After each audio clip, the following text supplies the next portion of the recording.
for St. Peter's with 1:45 and counting left. Once again, Howard, another big-time play. Got to go to your big-time player, Melanie Hawker, through the double team. Can't hit it. Rebound down there in Boland. Kicks it out. Baker for the three to tie. It is no good. Weak side rebound batted around. Who's going to come down with it? It's St. Peter's and Mercia Ghetto. And rebounding is all about, number one, position, but number two, and sometimes more importantly, it's heart. And that time, Ghetto just wanted the ball, and she got it. 1:15 left. Tension mounting on both benches, St. Peter's and Siena. St. Peter's will take as much time as possible. 10 on the shot clock. Green has had some great drives in this game. Off the Cromer screen. Green's jumper, no good. Rebound, Green has it. And she is tied up. The arrow favors St. Peter's. See, that time Boland did not box out. Green, a heady play. The shot doesn't drop, but she stays with it and was aggressive going to the ball. I mean, loose balls, you got to find a way. It was McLaughlin, rather, who didn't box out. And, you know, especially as a senior, you got to do the little things. And that's what Siena's been known for. But in crunch time, you have a tendency to get a little tight if you haven't been here before. See the time left, and they got a fresh 30 to operate and choose some more time. That's what Dames is doing. Marchese, beautiful bounce pass. Green to the basket, and Siena makes a big defensive stop. Baker comes back the other way in a three-point game. 40 seconds to go. Drummond's three to tie. It is Hawker's foul on the rebound. Oh, it was in the basket and popped out. Melanie Hawker will get 2 free throws with 35.4 seconds left. I mean, Howard, how do you explain that? That ball is more than halfway down. I think everyone's surprised that Drummond launched the three. I mean, you see the guys on the bench saying jumping up and down, but how does this not go down? Hawker, nice job getting on the boards, and you're going to foul there. Nice job by Ghetto. No way that ball is going to get up and in and go for the old-fashioned three-point play. 20-second timeout called by St. Peter's. This copyrighted telecast of the Metro Atlantic Athletic Conference may not be retransmitted, reproduced, or rebroadcast without the express written consent of the MAAC and MAAC properties. Well, Corey Drummond almost hit the three. To tie this game up now, it's up to Melanie Hawker to hit 2 free throws and bring Siena back within 1. You know, you use the word almost, and we know that almost doesn't count. Horseshoes and hand grenades, and what, you know, if St. Peter's pulls this off, as a Siena fan, got to cheer on their team. This would be a huge, huge upset, and especially with the fact that St. Peter's came from behind. They were behind most of the game, and Howard, this is the best player in the league. You got to knock these down. Hawker misses the first. She's a 63% free throw shooter. 1 of 3. It is still a 3-point lead. One more for the senior from Glandorf, Ohio. In and out. Hawker misses them both, but Baker grabs the rebound. McLaughlin's three is in the air. It is in and out.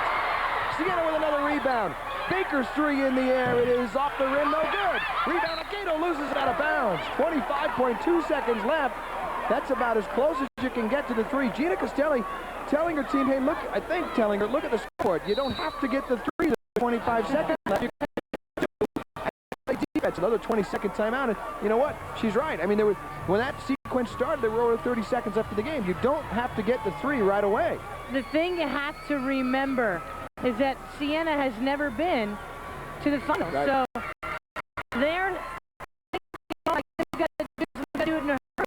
I mean, they're getting the looks, the looks, and as Ghetto just missed that rebound, you can't panic. You've always got to maintain composure. And Gina Castelli talks about the special group that she's got. A lot of seniors who play key roles on this team, but you've got to make the right play at the right time. And there's 25 seconds left. What do? Do you hold and go for one? No, I wouldn't. I'd try and get a 2 quickly and then set up some pressure. And if you have to, you foul. And you've got the best three-point shooter in the league. You got to get her the ball in a position where she's open to shoot it. They are holding. Boland is the key best three-point shooter, 22 in gold. She's guarded by Dames defensively, and a timeout is called by Gina Castelli with 11.7 Regulation play. We'll take a break and come back for the final 11 seconds of the Women's Championship on the MAAC Television Network.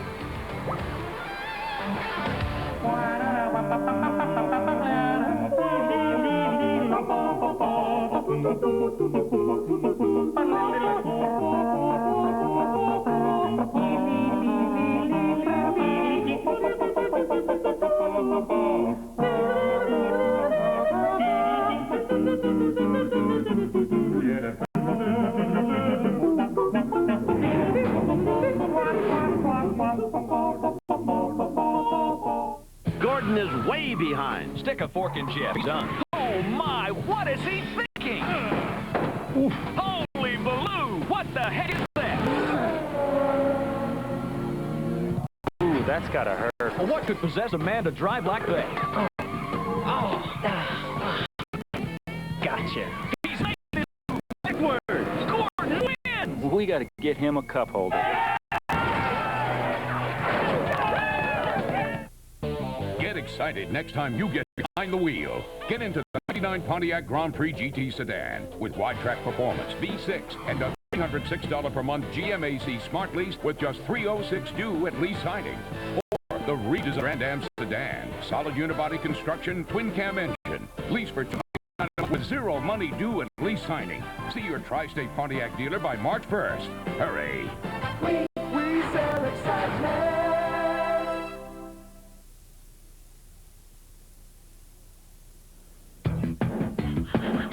This game is brought to you in part by Marine Midland Bank for all your financial needs.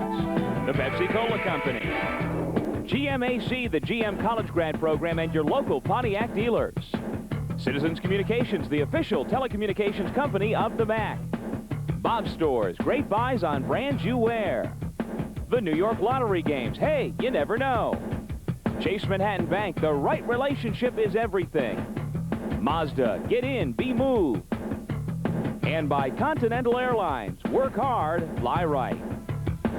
A MAAC championship on the line. 11.7 seconds left. Siena with the ball, down 3. Bolin is their best three-point shooter at 38%. Everyone but Hawker can shoot the 3 out there. Baker in the corner, down under 10. Baker looking for help. Bolin has it, loses it. 6 seconds to go. Bolin with 4, leans in and draws the foul. With 3.1 seconds left, Aaron Bolin will have 3 free throw attempts. But the one thing right now that I just saw Aaron Bolin do, she jumped into her teammate's arms and was hugging him almost in celebration, and you cannot celebrate too early. You've got, because of the foul here and the three-point shot, she's got 3 chances here at the free throw line, but you got to hit every one with 3 seconds to go. 77% free throw shooter, one's in. It's a 2-point game. Aaron Bolin has 19 points, and St. Peter's well with 3.1 seconds left and a 2-point game.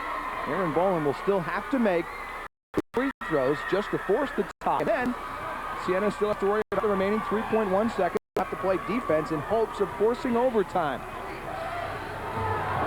An amazing finish here in the MAAC Women's Championship game. Not that we're done. It could be regular overtime play. We checked the Mazda MAAC tournament scoreboard. And women, of course, Siena winning by 11 yesterday. They're struggling, beating Loyola by 6. Men's semifinals today. Siena hanging on at the end over Marist, and St. Peter's upsetting the top seed Niagara. So the Peacocks and the Saints will play Monday night at 7:30 for the MAAC Championship and the men's automatic bid to the NCAA tournament. Siena needs 2 more free throws. Now, Bolin at the foul line is now 3 of 3 in the game, but Siena as a team 9 of 18 at the foul line. We mentioned just 9th best in the league. They need 2 more here. It was interesting, as they're coming out from that timeout, Gina Castelli told Bolin to go over to the line, and she stood there and she talked with the other 4 players on the floor. I thought that was interesting. She said, almost like, get away, don't even listen to us. Let her concentrate and get into her groove to hit these free throws. High drama here in Buffalo. Number 2 is in the air, no good. Now you almost have to miss this one on purpose and get the rebound. I mean, you score here, it's a 1-point game, but there's only 3.1 seconds left. So Gina Castelli told her just that. Missed the shot. You got to get the rebound and tap it in or get a shot off very quickly. Got to hit the rim. She does hit the rim. Rebound tapped around. St. Peter's has the basketball and the championship. Time is out and the Peahens have won the MAAC title. St. Peter's wins a 7th Metro Atlantic Athletic Conference championship. The Peahens celebrating, and you can see the emotion for Aaron Boland and the Siena Saints, who made it into the finals for the first time in the history of the program. After an 0-for-6 semifinal showing for Siena, they finally made it to the Sunday game and fall short by 2 points. As St. Peter's celebrates once again, and as they did 2 years ago here in Buffalo, it will be the Peahens from Jersey City, New Jersey, who will cut down the nets. When you look at the Siena huddle, boy, it's amazing the contrast and emotions you look out there between St. Peter's and Siena right now. And as devastated as Siena is, look at that. That's a beautiful sight right there. Mike Granelli and Mercy Aguedo. We're seeing tears of both kinds here. They're of sorrow, but certainly tears of joy for St. Peter's. And he's a masterful coach. Coach of the year. And remember, they were down 10 in the first half. They weren't really playing very well. You remember what Doug Sherman told us in one of the breaks? Hey, might as well throw the playbook out because you're not playing hard. He got into them, especially at halftime. And in the second half, they were a different team, Megan. And St. Peter's chipped away at this lead, and they did everything intensity-wise in the second half they did not do in the first half. Well, like they've done all season long, they gutted it out, you know, and so much to be said for just being gutsy, being tough, making big plays when you need to make them. But they defied the odds. They did what nobody thought they could do. And they deserve it because they came up big. We're going to check out the Pepsi player of the game. Leah Cromer for St. Peter's, just 2 first-half points, 13 in the second half, 15 total, 5 rebounds. She had a great game to start the tournament off against Niagara. She finishes with a great game as well, and Leah Cromer is our Pepsi player of the game. And there you see Leah Cromer and Mercy Aguedo. I told you we'd win. And St. Peter's is going back to the NCAA tournament again. We're going to talk right now about the play of the game, the New York Lottery play of the game. LaWanda Green made some big drives in this game, Megan, and she hits a big shot off the drive in the lane right here. And she was hit. The ball was hit by a Siena defender, but what a tough play by Green, who struggled a bit offensively yesterday. But again, the tough players make the big plays, and it crushes you to see Aaron Boland, and that's why you can't celebrate too early. And she had such a great career. The senior class had a great career at Siena, but this is very difficult for Gina Castelli and the seniors to deal with. St. Peter's 1982, 84, 92, 93, 97, and 99. The MAAC postseason tournament champions. The Peahens are headed to the NCAA tournament after a 64-62 victory over Siena. That'll wrap up our coverage of the MAAC basketball tournament from Marine Midland Arena in Buffalo. For Megan Pattison and Doug Sherman, I'm Howard Simon. Thanks for joining us. Good night from Buffalo, New York.